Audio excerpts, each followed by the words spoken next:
तो समय काफी हो गया है। सब लोग एकदम अ,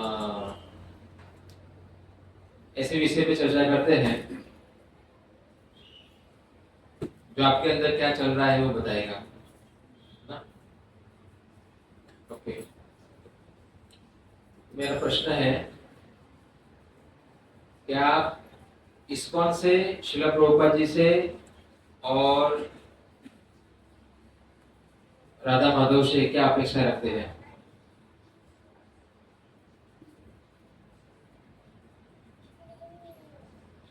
नए नए कौन है आपके आपके अंदर से नए नए जो आए हैं पहली बार?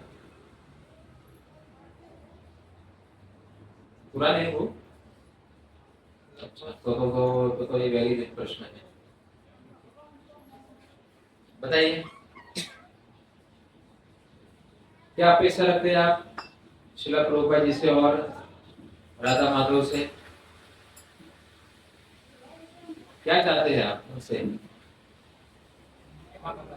हाँ, सेवा। समाज की है इनकी? हाँ, राधा माधव की। और कोई माताओं में से कोई क्या अपेक्षा है?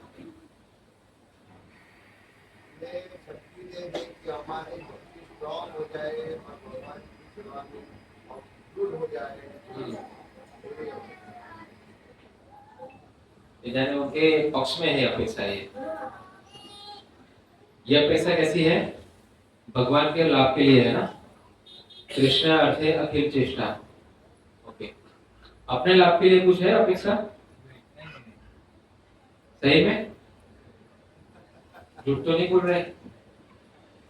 अंदर कुछ और चल रहा है मगर बाहर कुछ और निकल रहा है।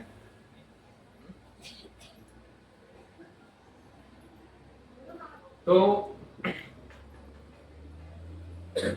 हमारी अपेक्षा भगवान से और गुरु से, श्रील प्रभुपाद से क्या होनी चाहिए कि आपकी सेवा में लगाए, है ना। ये जो इंद्रिया मिली है हमें, 5 इंद्रिया और एक, हाँ, 5 इंद्रिया तो लग जाती है मगर मन नहीं लगता, है ना। तो इसलिए हम कहते हैं दंडवत, दंडवत प्रणाम। तो ये दंडवत प्रणाम में सबसे ज्यादा महत्वपूर्ण क्या होता है?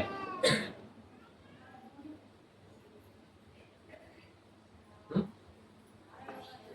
शरीर पूरा लेट गया है, जैसे पुरुष प्रणाम प्रणाम करते हैं पूरा लेटकर, माताएं पंचांग प्रणाम करती है। तो ये दोनों में दिखता तो बहुत अच्छा है, दृश्य बहुत अच्छा है, पूरा लेटे हुए हैं, यानी दिख रहा है कि समर्पण। मगर सबसे ज्यादा जो नहीं दिख रहा है वो क्या है? वो झुकता हुआ नहीं दिख रहा है, शरीर झुक है, ठीक है। मगर वो झुकने से हमारे शास्त्रों में उसको झुकना विनम्रता नहीं कहा है। किसको झुकाना विनम्रता है? मन मना बहु मत भक्तो मत्यादि माम नमस्कुरु। कौन झुकना चाहिए? हाँ, सबसे पहले मन झुकना चाहिए। तो भगवान हमसे अपेक्षा कर रहे हैं, हमारी अपेक्षा है बाद में, पहले किसकी अपेक्षा? भगवान की। देखो प्रहलाद महाराज भगवान से क्या चाहते थे?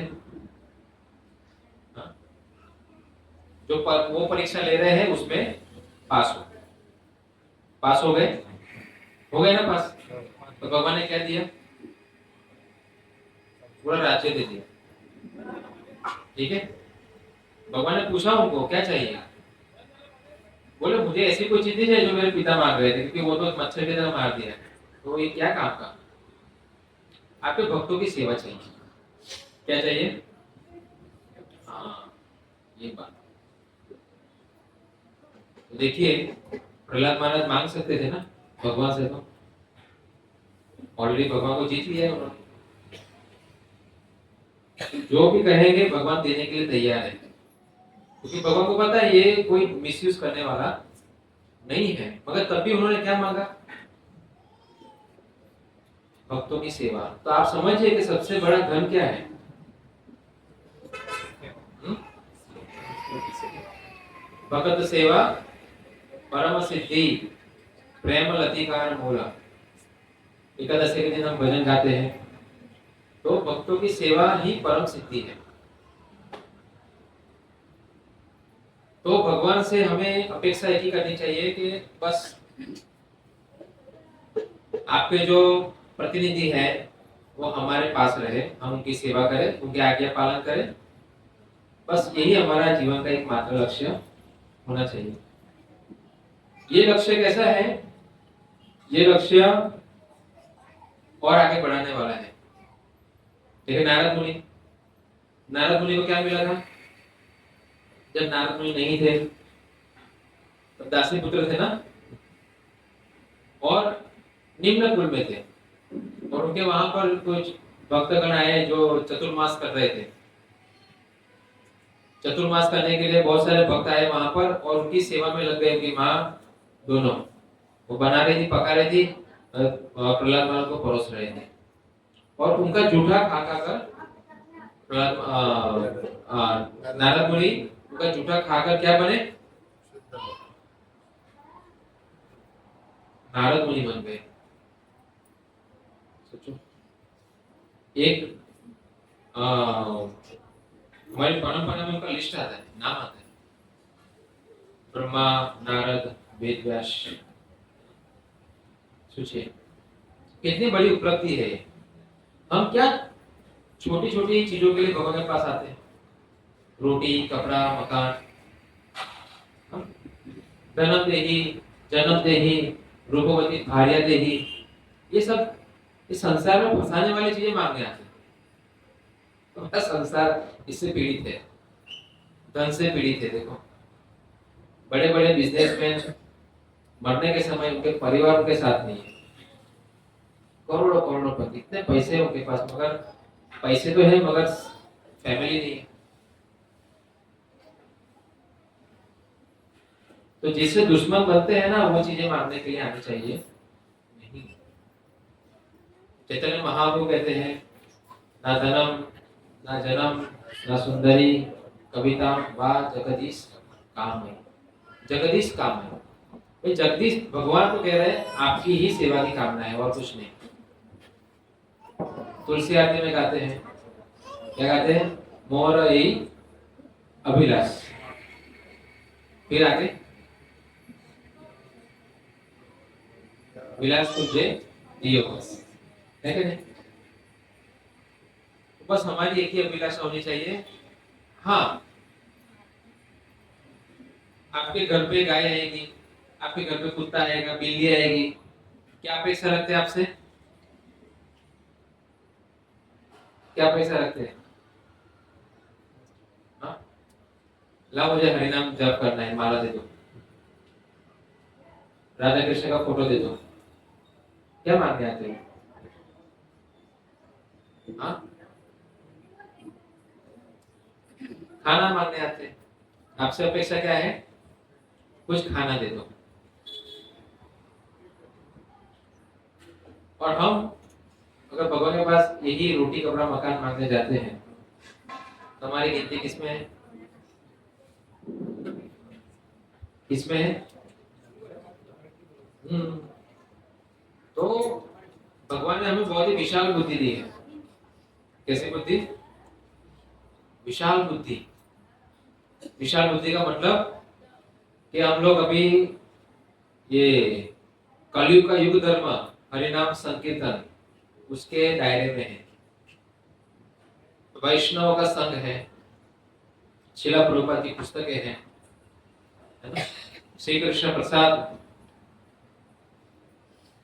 गोवा जैसी जगह में जो लोग भोग करने आते हैं, एंजॉय करने आते हैं। वहां पर एक केंद्र है, कीचड़ में कमल है। क्या है? तो आप सोचिए कितना भगवान ने हमें लाभ दिया है। अभी और कौन सा लाभ लेने के लिए आए यहाँ पर?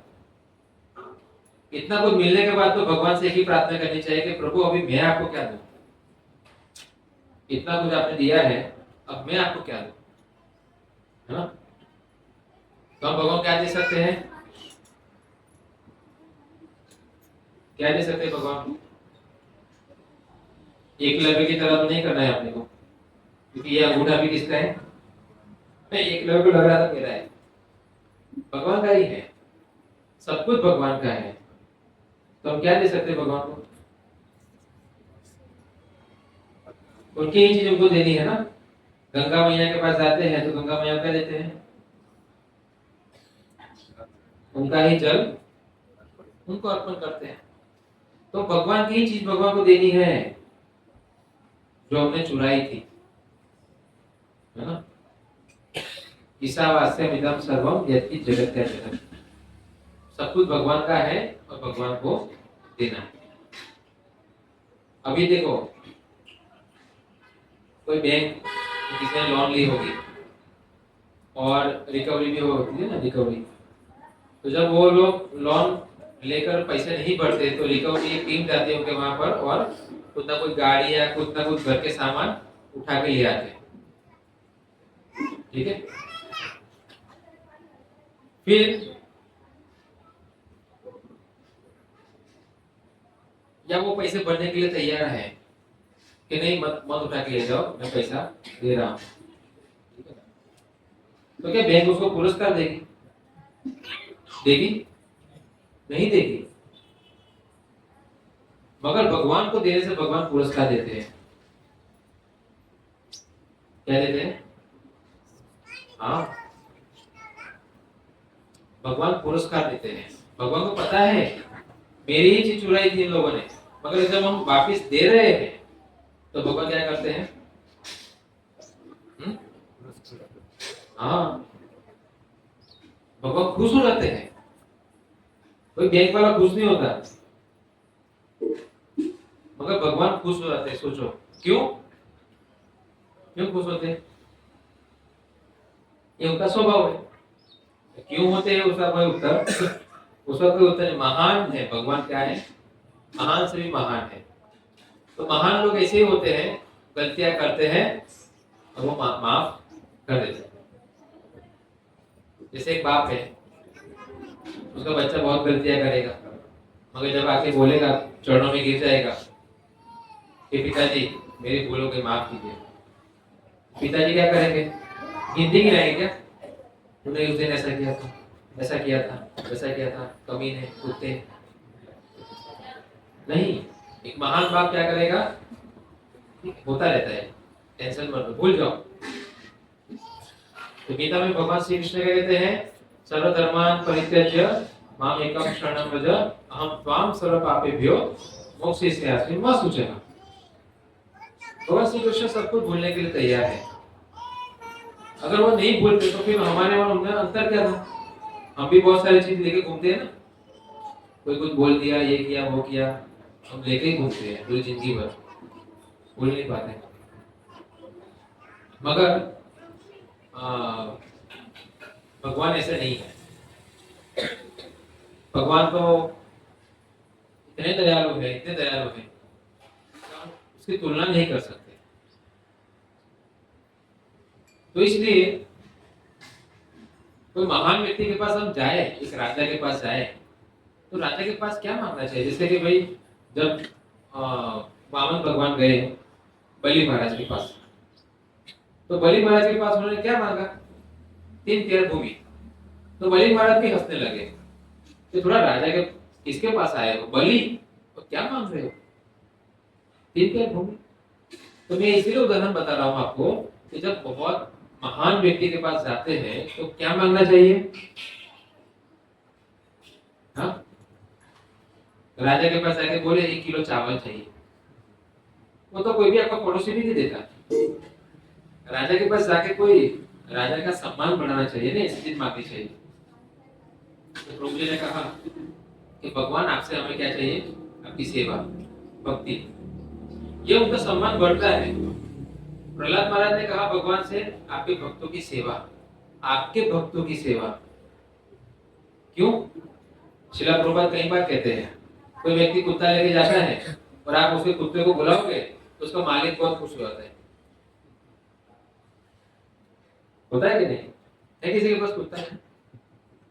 नहीं है ना?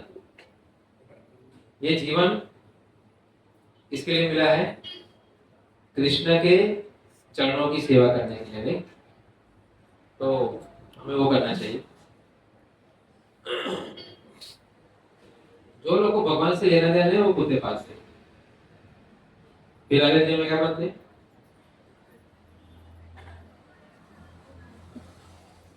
वो कुत्ते बनते हैं। तो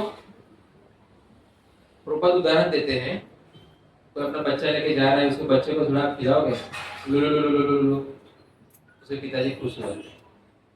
उनको जो प्रिय है उनके लिए कुछ करना। भगवान को कौन प्रिय है? भक्त्या माम अभिजानाति, उनको भक्त प्रिय है। शिला प्रभुपाद जी बहुत प्रिय है, क्योंकि शिला प्रभुपाद ने कलयुग का पूरा वातावरण बदल दिया, कलयुग को पीछे ले गए। सोचो। तो शिला प्रभुपाद बहुत प्रिय है भगवान को, और हम शिला प्रभुपाद की सेवा करें, उनकी पुस्तकें पढ़े, उनके प्रवचन सुने, और शिला प्रभुपाद जो सैक्रिफाइस किया है उसका 1% भी कर ले हम लोग जीवन में। कितना क्या प्रभुपाद ने हमारे लिए? हम लोग यहाँ सम्मान से जी सके भारत में, इसके लिए प्रभुपाद ने क्या किया है? Indian and dogs are not allowed, कुत्ते और भारतीय को यहाँ पर जरूरत नहीं है, ऐसा कहा था उन्होंने। शिला प्रभुपाद ने वहां पर जाकर पूरे भारत का सम्मान बढ़ा दिया। भारत की संस्कृति, शास्त्र, भगवान, देवता, वैष्णव, सबका सम्मान प्रभुपाद ने बढ़ा दिया, जो इतना अपमानित कर रहे थे। प्रभुपाद ने पूरा विजय का ध्वज फैला दिया, परम विजयते श्री कृष्ण संकीर्तनम। अभी हमें उस चीज की रक्षा करनी है, वो अपना जिम्मेदारी में आता है, ठीक है? तो अभी हमें और ज्यादा आगे बढ़ना चाहिए भक्ति में, जितना हो सके भगवान का नाम जाप करो। कलयुग में इससे उत्तम कोई वस्तु नहीं है। कलो नास्ते व नास्ते व नास्ते गति रजता, हरि नाम के अलावा और कोई उपाय कलयुग में नहीं है, ये ब्रह्मा जी कहते हैं।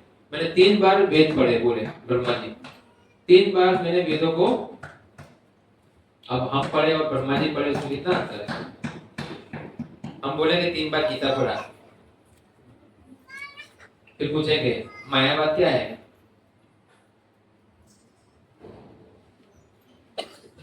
और बार पढ़ लो।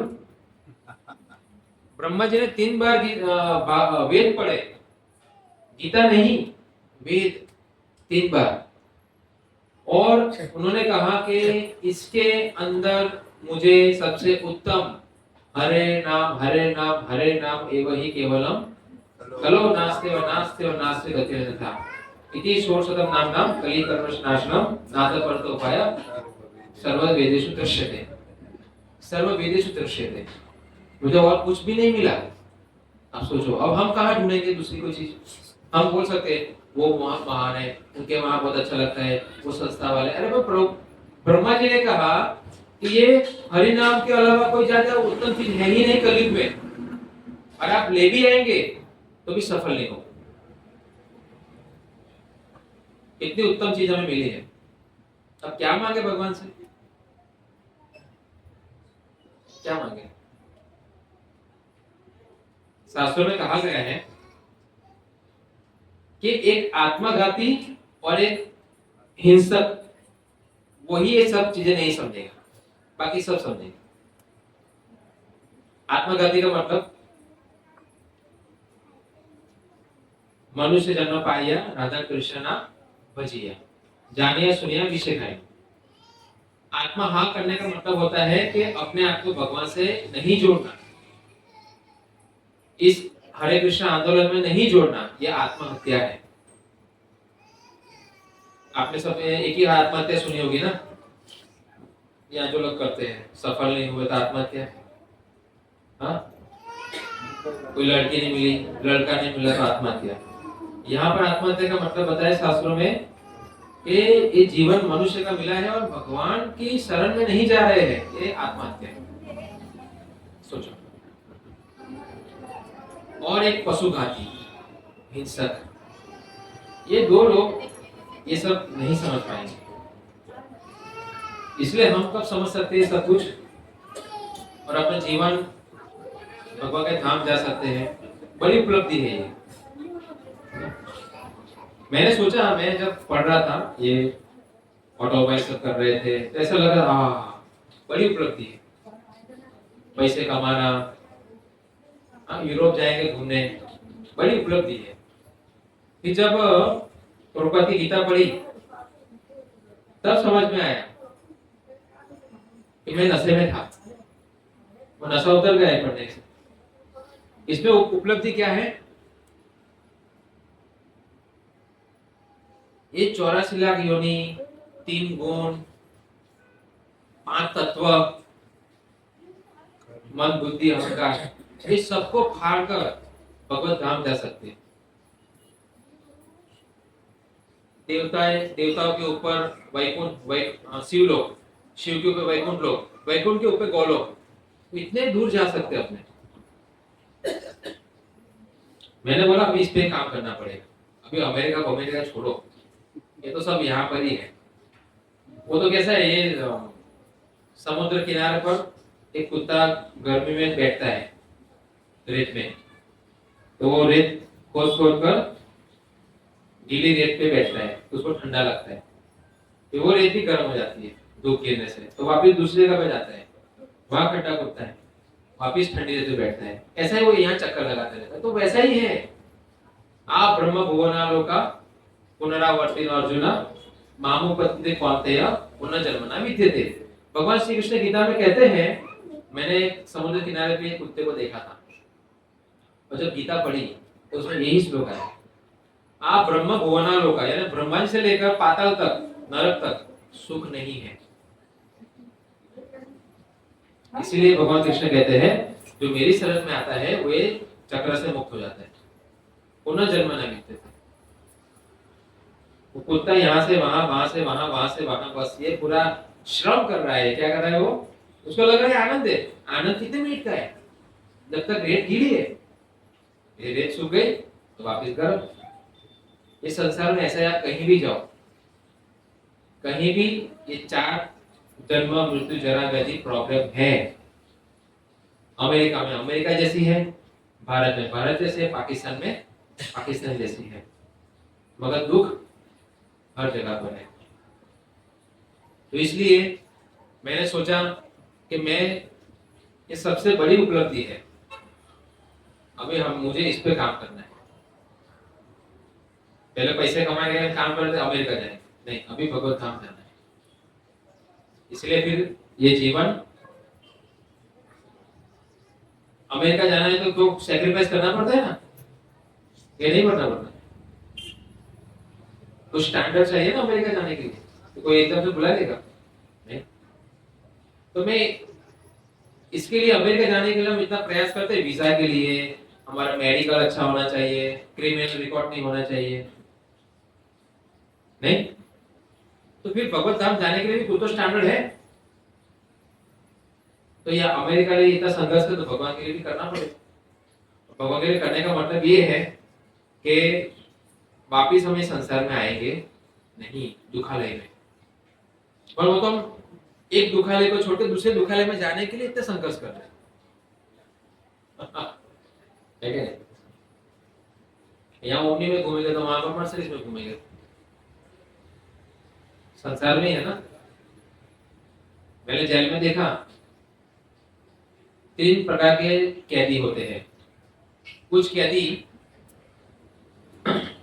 बहुत ही वीआईपी तरीके से रहते हैं, कुछ कैदी थोड़े थोड़े अंदर जेल में घूमते हैं, कुछ कैदी जेल के अंदर ही पूरे पैक रहते हैं। मगर तीनों तीन है कहाँ? जेल में ही है। सत्वगुण, रजोगुण, तमोगुण, ये तीनों गुण ऐसे ही है। इसलिए हमें कहा गया है शुद्ध सत्व में जाओ। ये भक्ति करने से हम कहाँ जाएंगे? शुद्ध सत्व। शुद्ध सत्व का मतलब संसार की समस्याएं स्पर्श नहीं कर पाएगी। आ ब्रह्मा नहीं, वो क्या है? माम चयो व्यभिचारेण भक्ति योगेन सेवते स गुणे समतीत्येत्या ब्रह्म भूयाय कल्पते। इतनी बड़ी उपलब्धि है, इसलिए भगवान के पास आओ तो क्या मांगना चाहिए? जहां भगवान का सम्मान बढ़े, सम्मान कम नहीं करना चाहिए, है ना? तो आप सभी ऐसे ही भगवान से प्रार्थना करो, श्रील प्रभुपाद जी से, और ऐसे ही बराबर उनके चरणों को पकड़ के रहो। बहुत सागर पार कर जाएंगे। माया में इतना तरल नहीं है। ठीक है, हरे कृष्णा। हरे